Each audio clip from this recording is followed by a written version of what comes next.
गरीब बहू की अमीर सहेली लाई फर्नीचर। देख बहन, मैंने तुझे सब कुछ सच सच बता दिया।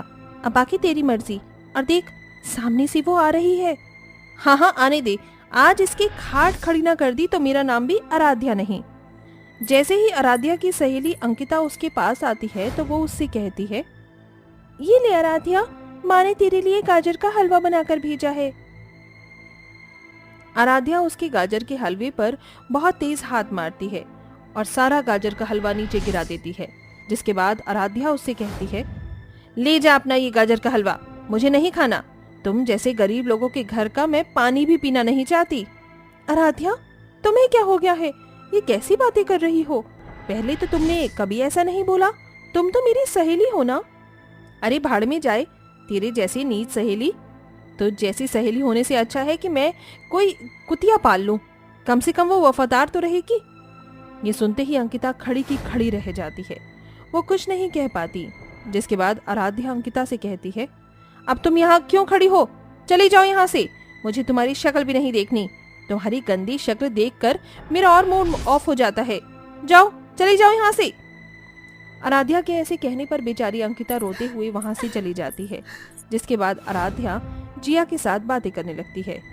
जिया अपने मन ही मन सोचती है, आखिरकार मैंने सालों की दोस्ती तोड़वा ही दी। यही तो मेरा मकसद था। ऐसा कहकर जिया मन ही मन बहुत खुश हो रही होती है। तो वहीं दूसरी तरफ अंकिता अपने घर पर आकर अपनी माँ के आगे रोते हुए अपनी माँ से कहती है, माँ, आखिर मैंने ऐसा क्या कर दिया जिसके चलते आराध्या ने मुझे इतना उल्टा सीधा कहा? मैं तो बस उसे गाजर का हलवा खिलाने गई थी और उसे ये खुशखबरी देने गई थी कि कुछ ही दिनों में मेरी शादी होने वाली है। कल तक वो मेरे ऊपर जान दे दी थी और आज देखो वो मेरी जान की दुश्मन हो गई है। अरे, ये सब तो होता ही रहता है। तो चिंता मत कर बेटी, सब कुछ एक दिन ठीक हो जाएगा। अंकिता की शादी की रस्में शुरू हो जाती हैं, लेकिन आराध्या उसकी शादी पर नहीं आती। देखते ही देखते वो शादी करके अपने मायके से अपने ससुराल पहुंच जाती है। तो वहीं दूसरी तरफ आराध्या अच्छे से पढ़ाई लिखाई करके जिया के साथ जॉब के लिए विदेश चली जाती है। लेकिन यहाँ शादी के बाद बेचारी अंकिता के साथ बहुत दुर्व्यवहार होता है। कहाँ है ये? कहीं नजर नहीं आ रही। जब देखो काम चोरी करती रहती है। दिन भर यहाँ से वहां घूमती है और कोई काम तो है नहीं इसे। जैसे पता नहीं क्या करती रहती है ये। उर्मिला का बीपी हाई लेवल पर होता है और वो घर में यहाँ से वहां घूमते हुए अपने मुंह में कुछ न कुछ बड़बड़ा रही होती है। तभी उसके पास उसकी बहू अंकिता आती है और उससे पूछती है, क्या हो माँ जी, क्यों घूम रही हो? लगता है आपका बीपी हाई हो गया है। आपने दवाई खाई या नहीं? तुझे समय दिखाई देता है या नहीं? अरे, घर की साफ सफाई नहीं हुई है, घर में नाश्ता तक नहीं बना है, ऊपर से आज पूजा भी नहीं हुई। दरअसल माँ जी, आज मैं माहवारी की बीमारी से पीड़ित हूँ।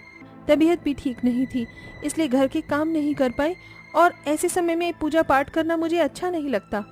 चल, पूजा नहीं की तो कम से कम घर के काम तो करने चाहिए थे। और नाश्ता तेरी माता यहाँ आकर बनाएगी क्या? नहीं नहीं माँ जी, ऐसी बात नहीं है, मैं अभी बना देती हूँ। ऐसा कहकर अंकिता रसोई में जाती है और नाश्ते के लिए कुछ बनाने की सोचती है। लेकिन रसोई में खाने का एक दाना तक नहीं होता। घर में तो राशन का एक दाना तक नहीं है, फिर मैं क्या बनाऊं? मुझे माँ जी को बता देना चाहिए। अंकिता ये बताने के लिए उर्मिला के पास जाती है, जहाँ ये सुनते ही उर्मिला अंकिता से कहती है, सारा राशन तू अकेले ही डकार जाती है। जब मैं इस घर को संभाला करती थी तो इस घर का राशन पूरे महीने चलता था, लेकिन अभी देखो महीना खत्म होने में पूरे 10 दिन पड़े हैं। अरे 20 दिन के अंदर अंदर राशन कैसे खत्म हो गया?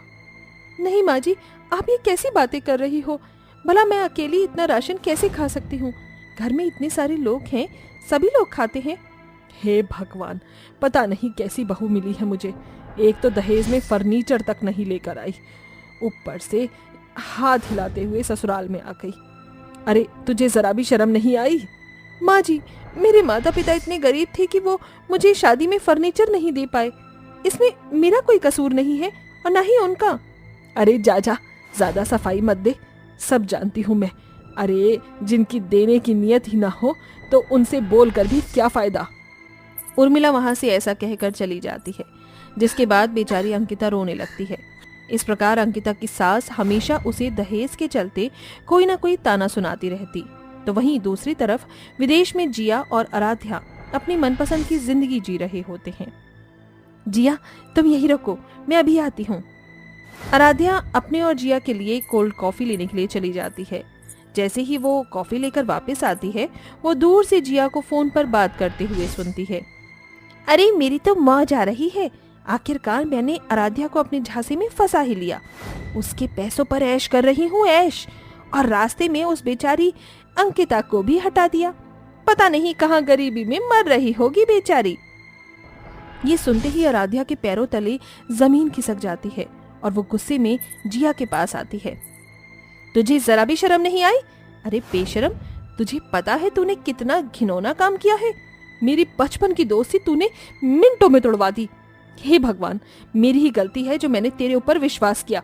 मुझे अपनी दोस्ती पर भरोसा करना चाहिए था। आराध्या को अपनी गलती का पछतावा होता है, जिसके बाद वो जिया का खर्चा उठाना छोड़ देती है और अपनी सहेली से मिलने वापस इंडिया आती है। अपनी सहेली अंकिता का ससुराल ढूंढते हुए उसके वो घर पहुंच जाती है। लगता है यही अंकिता का घर है। देखती हूँ खिड़की से झांक कर अंकिता को कि क्या कर रही होगी वो। आराध्या खिड़की से घर के अंदर झांकती है, जहां उसे अंकिता घर की साफ सफाई करते हुए नजर आती है।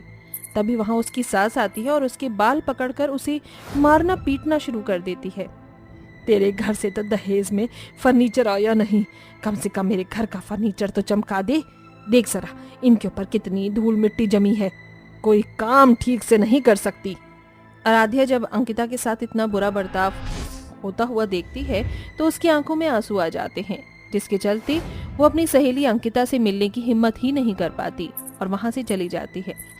लेकिन अगले ही दिन वो सुबह अंकिता के घर के बाहर फर्नीचर के साथ खड़ी होती है। अरे बाप रे बाप, कितना महंगा फर्नीचर है, और इतना महंगा फर्नीचर यहाँ कहाँ से आया? ये फर्नीचर मैं अपनी सहेली के लिए लेकर आई हूँ।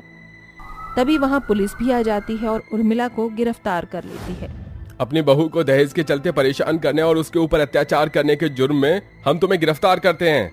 ये सब क्या हो रहा है? बिना प्रूफ के आप मुझे गिरफ्तार कैसे कर सकते हो? तभी आराध्या फोन में रिकॉर्ड की हुई वीडियो, जो कि कल उसने खिड़की से रिकॉर्ड की थी, वो उस वीडियो को उर्मिला को दिखाती है, जिसे देखकर उर्मिला हैरान रह जाती है और वो सीधा अपनी बहू के पैरों में आकर गिर जाती है। माफ कर दे बहू, मुझसे बहुत बड़ी गलती हो गई। आइंदा मैं ऐसा फिर कभी कुछ नहीं करूंगी। मुझे मेरी गलती का पछतावा है, मुझे जेल जाने से रोक ले। माँ जी, आपको अपनी गलती का एहसास है, मेरे लिए इतना ही काफी है। अंकिता ऐसा कहने के बाद आराध्या के पास आती है और उसे गले से लगा लेती है। मुझे विश्वास था कि तुम किसी न किसी दिन मेरे पास जरूर आओगी। मेरे लिए इतना कुछ करने के लिए बहुत शुक्रिया। लेकिन मेरी सास को उसकी गलती का एहसास है, उन्हें जेल मत भेजो। ठीक है अंकिता, जैसा तुम चाहोगी वैसा ही होगा। और हाँ अंकिता, मुझे माफ कर दो, मुझसे बहुत बड़ी गलती हो गई। मुझे वो सब नहीं बोलना चाहिए था, लेकिन जब मेरे सामने सच्चाई आई तो मैं फौरन तुम्हारे पास चली आई। तुम्हें माफी मांगने की जरूरत नहीं है, मैंने तो बहुत पहले ही तुम्हें माफ कर दिया था। आराध्या ये सुनते ही अंकिता को गले से लगा लेती है, जिसके बाद दोनों सहेलियों के बीच की लड़ाई खत्म हो जाती है और वो दोनों फिर से एक दूसरे के साथ खुशी खुशी रहने लगते हैं। चिराग अमीर घर की लड़की से बहुत प्यार करता था, जिसके चलते वो उससे शादी करके उसे अपने साथ घर ले आता है, जहाँ उसकी माँ उन दोनों का गृह प्रवेश करती है। तुम बहुत सुंदर हो बहू, साक्षात लक्ष्मी की तरह लगती हो। आओ बहू, अंदर आ जाओ। शीतल के कहने पर अनन्या घर के अंदर आ जाती है, जहां उसकी अपाहिज ननंद उससे कहती है, भाभी जी आप थक गई होंगी, चलिए मैं आपको आपके कमरे तक ले चलती हूँ, वहां पर आप आराम कर लीजिएगा।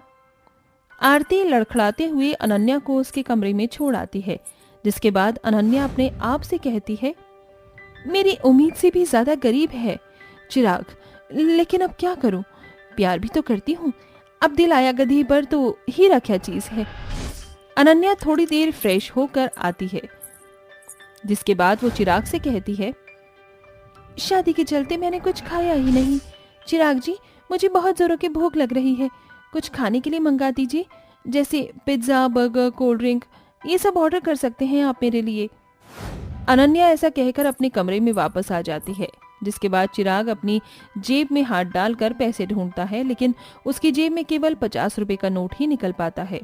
अगर पिज्जा, बर्गर और कोल्ड ड्रिंक लाकर अपनी पत्नी को दे दी तो रात का खाना कैसे बन पाएगा?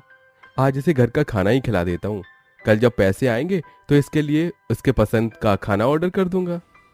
चिराग ऐसा सोचकर अपनी बहन आरती के पास जाता है और कहता है, अरे बहना, तुम यहाँ बैठी हो, तुम्हारी भाभी को बहुत जोरों से भूख लगी है। एक काम करो, उनके लिए खाना परसो और उन्हें दे आओ। जी भैया, अभी भाभी को खाना देकर आती हूँ।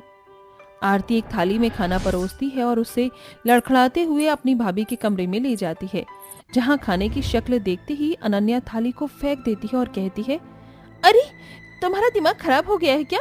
ये जानवरों वाला खाना मुझे खिलाना चाहती हो? मैं ऐसा खाना नहीं खाती। मैं या तो जोमेटो से ऑर्डर करती हूँ या फिर स्विगी से। कहाँ है तुम्हारे भैया? उन्हें बुलाओ। तभी वहाँ चिराग आ जाता है। अरे ये क्या, थाली तो नीचे गिरी हुई है। कोई बात हुई क्या?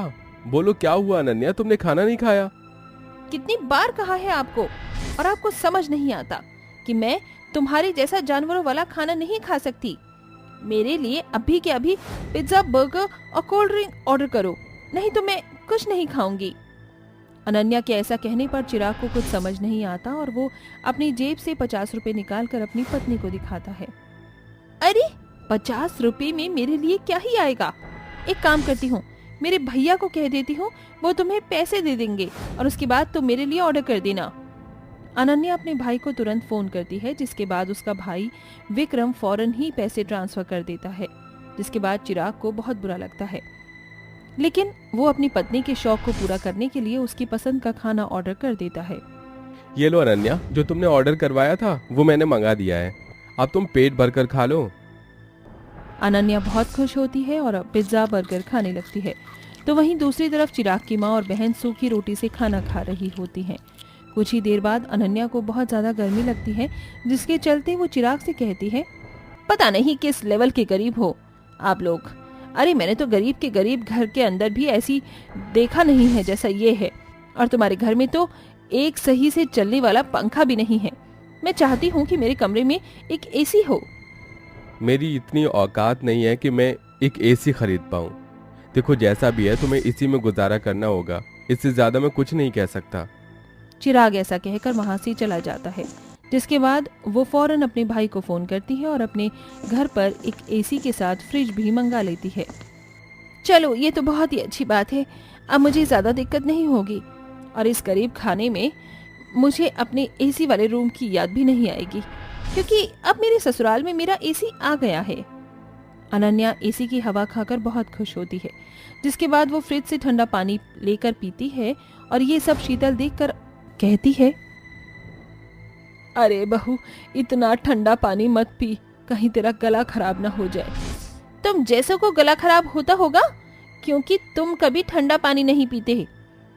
हमारे तो बचपन से ही ऐसे शौक रहे हैं जैसे कि हमारे आगे कोई है ही नहीं। अब ठंडा पानी ही तो है, इसमें कौन सी बड़ी बात हो गई। चलिए माँ जी, अब ज्यादा मत सोचिए। ये सुनकर शीतल को बहुत अजीब लगता है, लेकिन वो कुछ नहीं कहती।